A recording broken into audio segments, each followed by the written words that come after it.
علی بھائی حدیث میں آتا ہے کہ جو پیشاب کے چھینٹوں سے نہیں بچتا اس کو عذاب قبر ہو رہا ہے. تو اکثر بچوں والے گھر ہوتے ہیں, بستر پر پیشاب کر دیتے ہیں بچے, تو وہ جس طرح میٹرس ہوتے ہیں جذب ہو جاتی ہیں ان میں چیزیں, اس وہاں پہ نجاست کو کس طرح سے دور کریں؟ یہ بالکل ڈفرینٹ چیزیں ہیں دو, آپ جن کو جوڑنے کی کوشش کر رہے ہیں. وہ بخاری مسلم میں حدیث ہے کہ آپ علیہ السلام ایک جگہ سے گزر تھے, قبر والوں کو عذاب ہو رہا تھا. آپ نے فرمایا کہ ایک چگلی کھاتا تھا, دوسرا پیشاب کے چھینٹوں سے نہیں بچتا تھا, ایک ٹہنی کے 2 ٹکڑے کر کے آپ علیہ السلام نے قبروں پہ ڈال دیے. فرمایا جب تک یہ ہری رہیں گی عذاب میں تخفیف ہوتی رہے گی.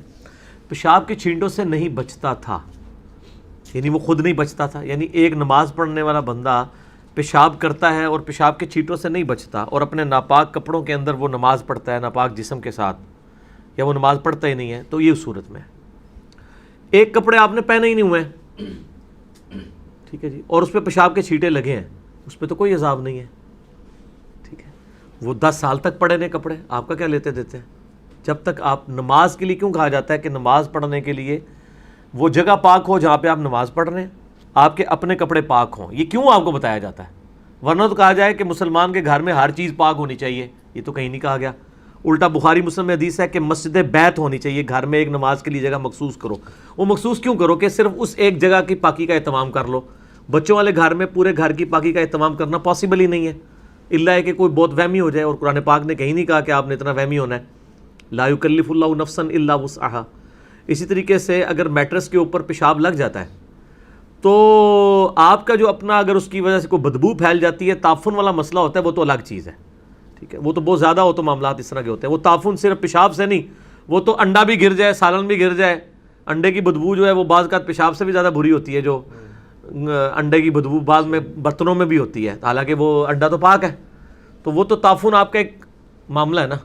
وہ تو حتیٰ کہ بخاری میں آیا کہ بھئی جس نے پیاز کچے کھائے وہ مسجد میں نہ آئے, حالانکہ پیاز کھانا تو حلال ہے, ٹھیک ہے, لیکن چونکہ لوگوں کو تکلیف ہوتی ہے.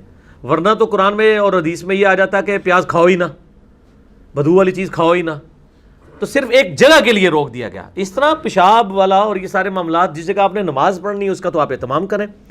باقی قالین کے اوپر کہیں کونے پہ تھوڑا سا پیشاب لگ گیا اور آپ نے اس کو ادھر ہی اسی وقت صاف کر دیا, وہ پاک تو نہیں ہوگا, ظاہر ہے کہ جب تک اسے اوپر چھت پہ نہ لے جائیں اور دھوئیں نہ اور پورا نہ نکلے, وہاں پہ نماز نہ پڑھیں, تعفن نہیں آ رہا تو وہ کوئی مسئلہ نہیں ہے, کوئی گناہ گار نہیں اس معاملے سے مندہ ہوگا.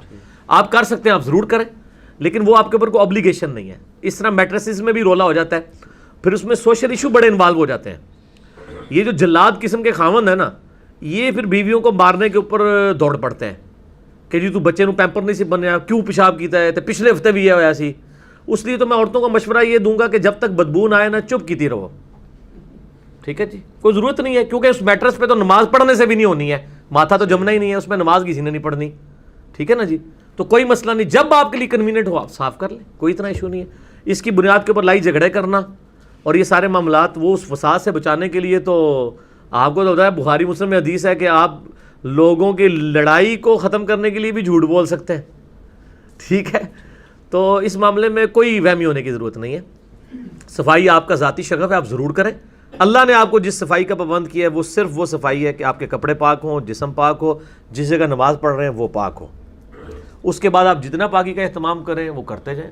آپ کو ٹائلٹ 10 دفعہ دھونا ہے 10 دفعہ دھوئیں, آپ کی مرضی ہے. اور یہ تو آج کے زمانے کے مسئلے ہیں. صحابہ کرام علیہم رضوان کے زمانے میں تو ان کی چھتیں تو اسی طرح ناپاک ہی ہوتی تھی, کیونکہ وہ 2 اینٹیں رکھ کے ٹوائلٹ کرتے تھے, تو روزانہ اٹھا کے تو نہیں پھینکتے تھے. ہم نے بھی بچپن میں وقت دیکھا ہے کہ وہ 1 دن کے بعد یا 2 دن کے بعد یا کچھ گھنٹوں کے بعد وہ عورتیں لے کے جاتی تھی. اتنے گھنٹوں تک تو وہیں پہ وہ پخانہ پڑا رہتا تھا, نالیوں میں وہ گٹر سسٹم نہیں ہوتا تھا.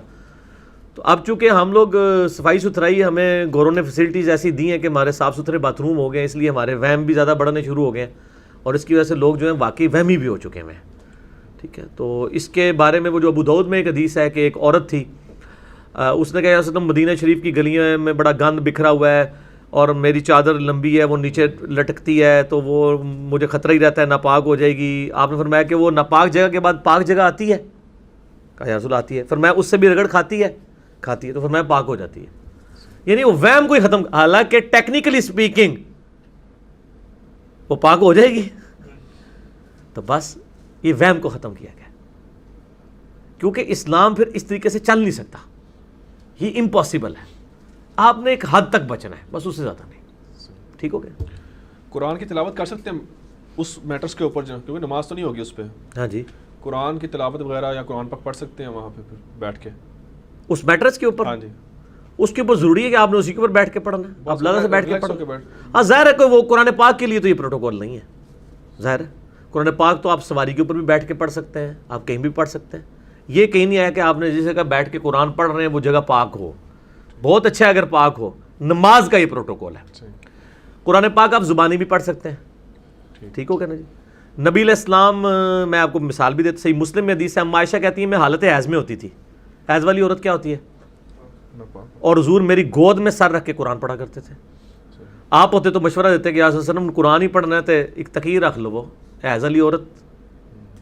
ٹھیک ہے, تو یہ سارے اس طرح, اتنا کوئی اس میں نیٹی گیٹی سے نہیں ہے.